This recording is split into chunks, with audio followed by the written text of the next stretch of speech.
Hello बच्चों, कैसे हैं आप सब लोग। मैं आपका फिजिक्स ट्रबल शूटर मयूर शर्मा एक बार फिर आपके सामने। आज का हमारा जो वीडियो है वो है प्रिंसिपल ऑफ सुपरपोजिशन पर, जो हम यहाँ पर यूज़ करते हैं किसके लिए, फोर्स बिटवीन मल्टीपल चार्जेस के लिए। जब एक चार्ज के पास आसपास उसके नेबर में उसके आसपास कई सारे चार्जेस रखे होते हैं तो हर चार्ज उस चार्ज पर फोर्स लगाता है, और जब वो फोर्स लगता है तो हमारे पास में एक से ज़्यादा फोर्स उस पर लगते हैं। तो नेट फोर्स निकालने के लिए हम प्रिंसिपल ऑफ सुपरपोजिशन को यूज़ करते हैं। ठीक है, तो किसी भी एक चार्ज पर मल्टीपल फोर्सेस से डील करने के लिए हमें सबसे पहले प्रिंसिपल ऑफ सुपरपोजिशन समझना पड़ेगा। ठीक है, अब है यहाँ पर क्या कि यहाँ पर हमारे पास में एक चार्ज है, सपोज करिए कि कैपिटल Q, और इसके पास में मैंने यहाँ पर एक चार्ज रख दिया है Q1। अगर हम यहाँ पर देखें तो हमारे पास में ये मान के चलिए कि इस Q1 को इसने अट्रैक्ट किया हुआ है। ठीक है, तो यहाँ पर ये Q1 ने Q को अपनी तरफ क्या कर लिया, अट्रैक्ट कर लिया। तो अट्रैक्ट जब करेगा तो यहाँ पर ये जो फोर्स है वो हमारे पास में F1 हम इसको नाम दे सकते हैं। अब इसके अंदर जब हमारे पास में हम दूसरा चार्ज लेते हैं Q2, तो ये भी इसके ऊपर फोर्स लगाएगा। सपोज करो कि ये इसको रिपेल कर रहा है तो ये force away from the charge रहेगा, तो यहाँ पर ये फोर्स F2 हो जाएगा। ऐसे ही अगर हम यहाँ पर देखें तो हमारे पास में एक तीसरा चार्ज है Q3। तो जब ये Q3 है तो आप इसे अट्रैक्शन या रिपल्शन कुछ भी ले सकते हैं, तो F1, F2, F3। और ऐसे ही अगर हम यहाँ पर चार्जेस बढ़ाते जाएंगे, n नंबर ऑफ चार्जेस रखेंगे, तो कैपिटल Q के ऊपर n फोर्सेस काम करेंगे। यानी किसी एक चार्ज पर एक से ज़्यादा फोर्स यहाँ पर काम कर रहे हैं। अब बात ये आती है, जब एक से ज़्यादा फोर्सेस काम करते हैं तो वो सारे के सारे फोर्सेस ऐड हो जाते हैं, उनका हम वेक्टर सम करते हैं और एक नेट फोर्स निकालते हैं। और ऐसा करने के लिए हमारे पास क्या है, principle of superposition. Principle of superposition ये कहता है कि अगर यहाँ पर हम कोई भी एक चार्ज को हटा दें, जैसे हमने मान के चलिए कि यहाँ पर n चार्जेस हैं और उसमें से हमने एक Q2 को या Q3 को या किसी और चार्ज को हटा दिया, या एक चार्ज एक्स्ट्रा और ले आए, तो यहाँ पर Q1 और Q के बीच में जो फोर्स लग रहा है F1, इस पर कोई इफेक्ट नहीं पड़ेगा। Q2 और Q के बीच में फोर्स लग रहा है F2, इस पर कोई इफेक्ट नहीं पड़ेगा। यानी दो चार्जेस के बीच में जो फोर्स है वो किसी अनदर चार्ज के प्रेजेंस या एब्सेंस से अफेक्ट नहीं होता। जैसे मान के चलिए कि एक क्लास है, उसमें 30 स्टूडेंट्स हैं, किसी दिन 5 स्टूडेंट्स जो हैं वो एब्सेंट हैं। तो कोई भी टीचर जब कोई लेक्चर देगा तो उन 5 स्टूडेंट्स हों या ना हो, उसका जो कंटेंट है वो चेंज नहीं होगा। यानी अगर वो 5 स्टूडेंट वहाँ पर बैठे होते तो भी वो टीचर वही पढ़ाएंगे, और 30 स्टूडेंट पूरे के पूरे प्रेजेंट होंगे तो भी वो वही पढ़ाएंगे। यानी कि उनको जो कंटेंट है वो फिक्स है, यानी कि उसमें कोई भी चेंजेस नहीं आते। कोई भी स्टूडेंट क्लास में एब्सेंट हो या प्रेजेंट हो, उससे उनके कंटेंट पर कोई फ़र्क नहीं पड़ता। सिमिलरली हमारे पास में किसी भी चार्ज के जाने या आने से, ठीक है, दो चार्जेस के बीच में लगने वाले फोर्स पर कोई फ़र्क नहीं पड़ेगा। ये चीज़ क्लियर है। तो अभी अगर हम यहाँ पर देखें तो जब ऐसा होता है तो हमारे पास में नेट फोर्स निकालने के लिए प्रिंसिपल ऑफ सुपरपोजिशन ये कहता है कि we have to add all the forces, all the individual forces acting on the particular charge. और इनको ऐड करने के लिए हम कौन सा सम यूज करते हैं, वेक्टर सम। अब बात आती है वेक्टर सम क्यों, क्योंकि फोर्स एक वेक्टर क्वांटिटी है जिसमें मैग्नीट्यूड और डायरेक्शन होता है। तो प्रिंसिपल ऑफ सुपरपोजिशन हमें सीधे सीधे ये कहता है कि जब एक से ज़्यादा फोर्स काम करेंगे, तो एक से ज़्यादा फोर्स जब काम करते हैं किसी भी चार्ज पर, तो जो नेट फोर्स, टोटल फोर्स किसी भी चार्ज पे काम करता है वो बाकी सभी फोर्सेस के वेक्टर सम के इक्वल होता है। ठीक है, तो यहाँ पर हमारे पास मैथमेटिकल एक्सप्रेशन आ गया F equal to F1 plus F2 plus F3 plus dot dot dot Fn। ठीक है, अब हम इसको प्रैक्टिकली न्यूमेरिकल्स में किस तरीके से अप्लाई करते हैं वो हम यहाँ पर सीखने जा रहे हैं, और इसके ऊपर बोर्ड के अंदर किस तरीके के क्वेश्चंस आते हैं वो भी हम यहाँ पर कुछ डिस्कस करते हैं। तो एक बार यहाँ पर एक क्वेश्चन आ चुका है आपका कि जैसे हमारे पास में we have two charges Q1 and Q2। जब हमारे पास में दो चार्जेस हैं तो पहला चार्ज क्या है मेरे बच्चे, Q1, दूसरा चार्ज क्या है, Q2।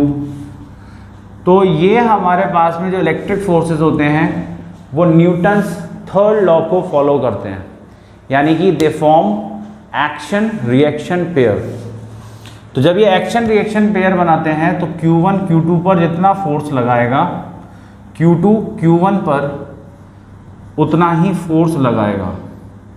ठीक है, यानी कि ये जो फोर्सेस हैं F, they will be equal and opposite, ये दोनों इक्वल होंगे और अपोजिट होंगे। ठीक है, अब बात यहाँ पर आती है कि क्वेश्चन जो मैं आपसे डिस्कस करना चाहता हूँ वो क्या है।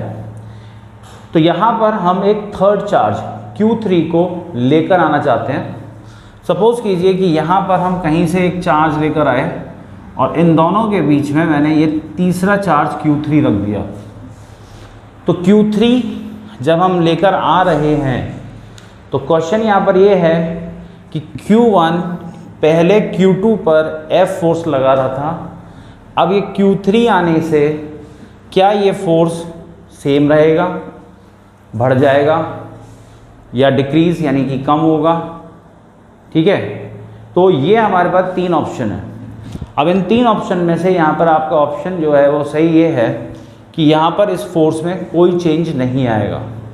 तो अभी वही चीज़ मैं आपको समझाना चाह रहा हूँ कि किसी चार्ज के आ जाने से कोई चार्ज जैसे Q1 Q2 पर फोर्स लगा रहा है F, तो फोर्स की वैल्यू F ही रहेगी और वो चेंज नहीं होगी। ठीक है, ऐसा कौन कहता है, प्रिंसिपल ऑफ सुपरपोजिशन। अब हम यहाँ पर न्यूमेरिकल एक करने जा रहे हैं प्रिंसिपल ऑफ सुपरपोजिशन पर, यानी कि मल्टीपल चार्जेस जब होते हैं उनसे हम किस तरीके से डील करते हैं। तो हम यहाँ पर प्रिंसिपल ऑफ सुपरपोजिशन पे किस तरीके के न्यूमेरिकल्स आते हैं उसमें से एक न्यूमेरिकल मैं आपके साथ डिस्कस करना चाहता हूँ। ठीक है, तो क्वेश्चन हमारा पास में ये है कि मेरे पास में यहाँ पर एक इक्विलेटरल ट्रायंगल है। इस इक्विलेटरल ट्रायंगल के अंदर हमारे पास में ये 3 चार्जेस यहाँ पर रखे हुए हैं। पहला चार्ज जो रखा है वो यहाँ पर हमारे पास Q1, यहाँ पे जो है वो Q2, यहाँ पे जो है वो Q3। ठीक है, तो ये तीनों चार्ज जैसे दिए हुए हैं तो इनकी जो वैल्यू है वो मैंने यहाँ पर ले रखी है 2 माइक्रोकूलम, इधर ले रखी है -2 माइक्रोकूलम और इधर मैंने ये ले रखी है -2 माइक्रोकूलम। अब मैं इसको नाम भी दे सकता हूँ, तो मैंने इस ट्रायंगल को नाम दे दिया A B C। तो ये सब जो मैं बता रहा हूँ ये आपको क्वेश्चन में गिवन होगा कि there is a equilateral triangle. अब इक्विलेटरल ट्रायंगल है तो इसकी साइड भी गिवन होगी। सपोज कीजिए कि हमने इसकी साइड ले ली 1 सेंटीमीटर, तो अगर ये 1 सेंटीमीटर है तो ये भी 1 सेंटीमीटर होगा और ये भी 1 सेंटीमीटर। ठीक है, और ये 3 चार्जेस जो हैं इनकी आपको वैल्यू दी हुई है। ठीक, अब हमें क्या करना है, we have to find the force on Q1, ये हमें कैलकुलेट करके देना है। तो प्रिंसिपल ऑफ सुपरपोजिशन हमें ये बताता है कि यहाँ पर Q2 और Q3 दो अलग अलग फोर्स लगाएंगे और वो दोनों फोर्स एक दूसरे से इंडिपेंडेंट होंगे, यानी कि वो एक दूसरे पर कोई भी इफ़ेक्ट नहीं डालेंगे। यानी कि हमारे पास में Q2 ने एक फोर्स लगाया तो इस फोर्स को हम नाम दे सकते हैं एफ ए, और बी ने इस पर फोर्स लगाया, उसको हम नाम दे सकते हैं एफ बी। अब बात आती है कि मैंने इनकी डायरेक्शन कैसे चूज़ करी। ये माइनस है, ये प्लस है, तो माइनस प्लस को अपनी तरफ अट्रैक्ट करता है। ये माइनस है, ये प्लस है, इसको ये अपनी तरफ अट्रैक्ट करता है। अब ये जो फोर्स है वो हमेशा दो चार्जेस को जोड़ने वाली लाइन पर ही काम करेगा, क्योंकि यहाँ पर इलेक्ट्रिक फोर्सेस के पास में एक प्रॉपर्टी होती है, electric forces are central forces. Central forces का मतलब होता है कि यानी कि जब हम दो चार्जेस को मिलाते हैं किसी लाइन से, तो हमारा जो फोर्स होगा वो हमेशा किस पर होगा, इस लाइन के ऊपर काम करेगा।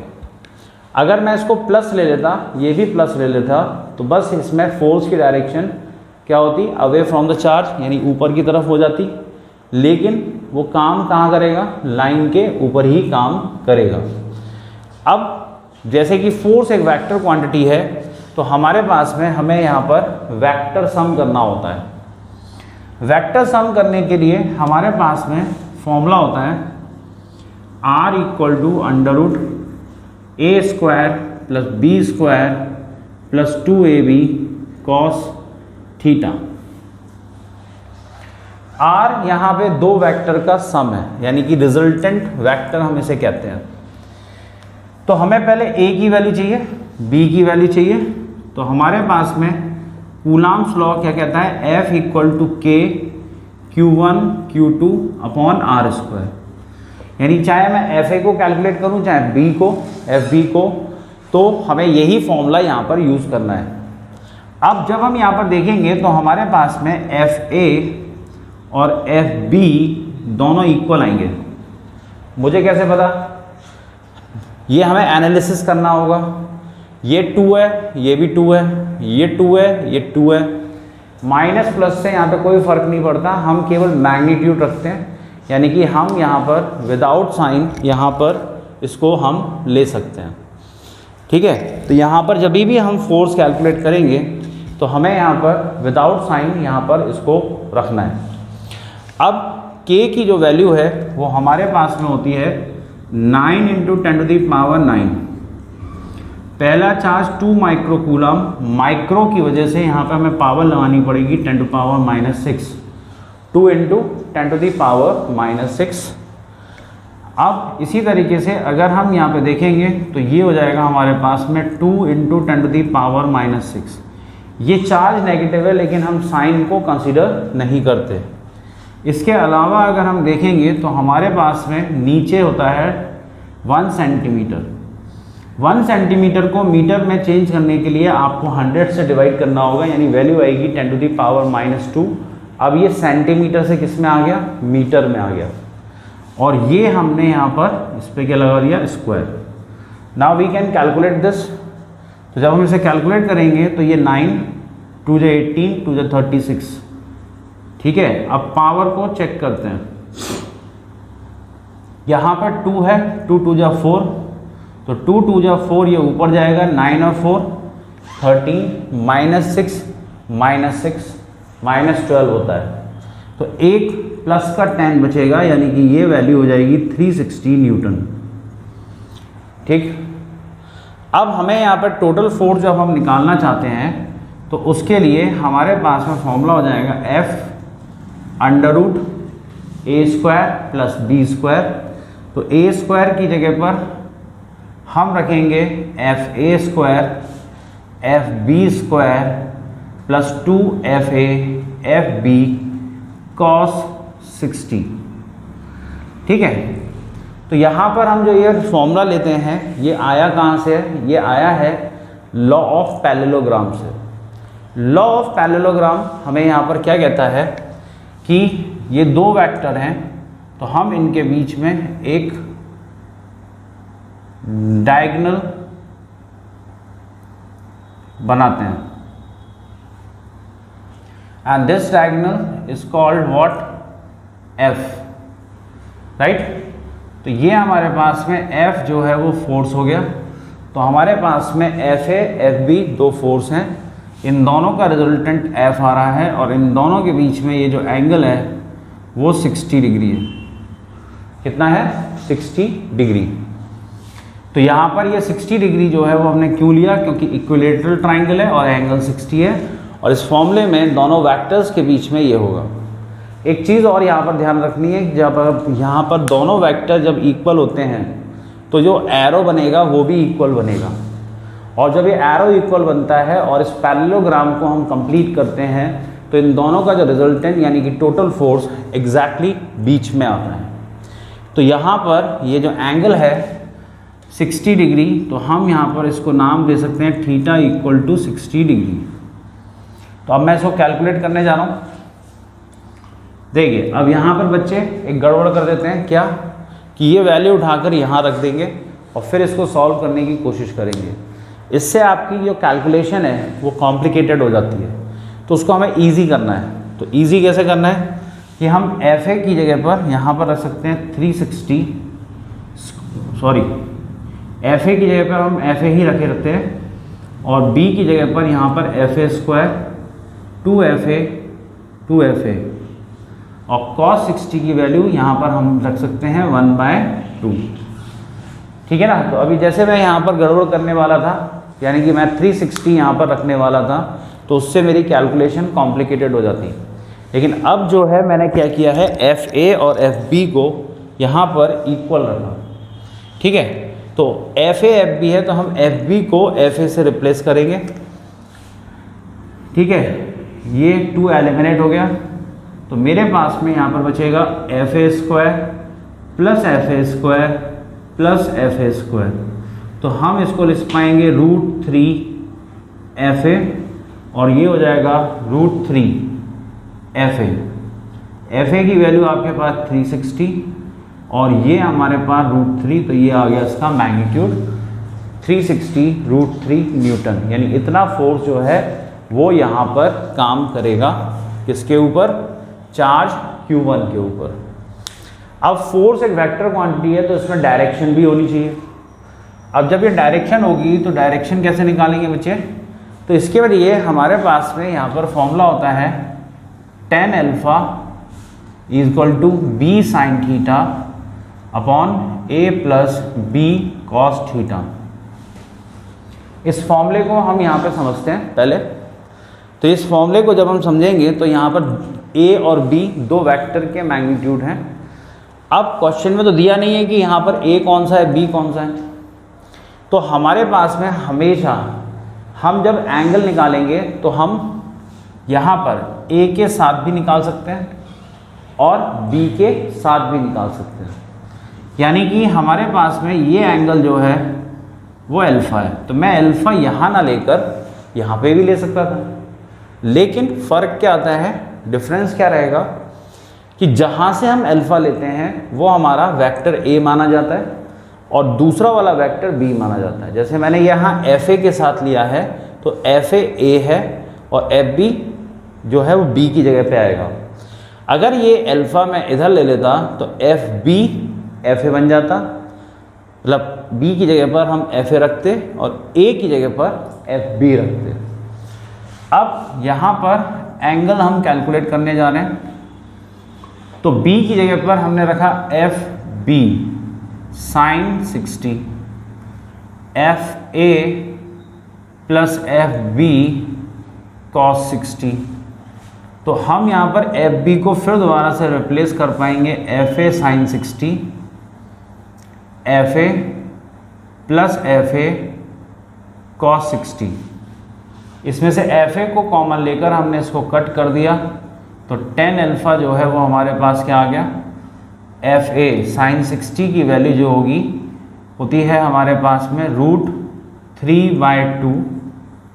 ये FA बाहर आ गया 1 + 1/2, ये कैंसिल आउट हुआ और इसके बाद में यहाँ पर वैल्यू बचेगी 3/2 और 3/2, √3/2 अपॉन 3/2। अल्टीमेटली हमारे पास में tan अल्फ़ा जो है वो कितना आ जाएगा 1/√3, यानी कि tan 30, और अल्फ़ा जो है वो हमारे पास हो जाएगा 30 डिग्री। ठीक है, ये आप डायरेक्ट भी कर सकते थे इस केस में, केवल इस केस में। ठीक है, क्यों? क्योंकि दोनों वेक्टर इक्वल हैं। तो हमेशा एक पॉइंट याद रखिएगा कि जब भी दोनों वेक्टर इक्वल होते हैं तो उनका रिजल्टेंट दोनों के एग्जैक्टली मिड में आता है। जैसे अभी यहाँ टोटल एंगल 60 था तो 30-30 डिवाइड हुआ, 90 होता तो 45-45, 120 होता तो 60-60, इस तरीके से। और क्या ये आप कैलकुलेशन से भी निकाल सकते हैं और डायरेक्ट भी लिख सकते हैं। लेकिन अगर वेक्टर अनइक्वल होंगे तो आपको इसी मेथड से यूज़ करना होगा। तो बच्चों आज हमने यहाँ पर प्रिंसिपल ऑफ सुपरपोजिशन देखा कि किस तरीके से हम उसको अप्लाई करते हैं, और हमने ये देखा कि किस तरीके से वेक्टर मेथड से हम कोई भी फोर्सेस को ऐड कर सकते हैं। ठीक है, तो बच्चों मिलते हैं अगले वीडियो में। तब तक के लिए ऐसे ही लाइक करिए, शेयर करिए, सब्सक्राइब करिए और पूरी वीडियो ज़रूर देखा